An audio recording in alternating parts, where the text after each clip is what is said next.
NATO allies and partner nations have given Ukraine with 1,550 armored vehicles and 230 tanks to help it assemble units and reclaim territory from Russian soldiers, according to NATO's head. NATO Secretary General Jens Stoltenberg said on Thursday that the supplies accounted for more than 98% of the combat vehicles pledged to Ukraine during Russia's invasion and war, providing Kyiv more punch as it considers mounting a counteroffensive. We have trained and equipped more than 9 new Ukrainian armored brigades in total. This puts Ukraine in a strong position to continue retaking occupied territory, Stoltenberg said at a press conference. The new brigades are expected to have about 30,000 men.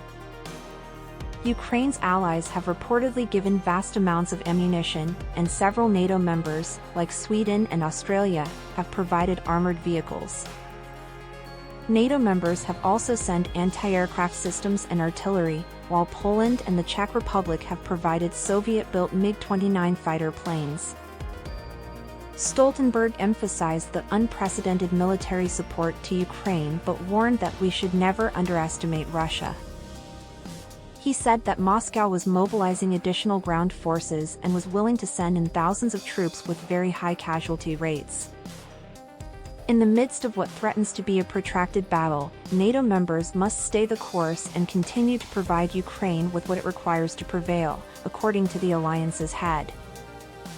Stoltenberg stated that a NATO summit in Lithuania in July will lay out preparations for a multi-year program of support for Ukraine. This will put Ukraine in a strong position to continue to retake occupied territory, Stoltenberg told reporters in Brussels. His remarks come a day after Ukrainian President Volodymyr Zelensky said he and Chinese President Xi Jinping had a long and meaningful phone discussion, their first known communication since Russia's full-fledged invasion a year ago. Though Zelensky said Wednesday's call encouraged him and Western officials welcomed Xi's move, the development did not appear to result in an immediate shift in peace prospects. Russia and Ukraine are far apart on peace conditions, and Beijing, while attempting to establish itself as a global diplomatic force, has declined to condemn Moscow's incursion. The Chinese leadership regards Russia as a diplomatic friend in its opposition to U.S. hegemony in global affairs, and Xi paid a visit to Moscow last month.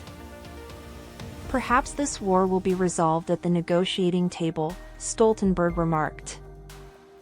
However, he emphasized that it is up to Ukraine to decide what the conditions for talks are and what format any talks should have.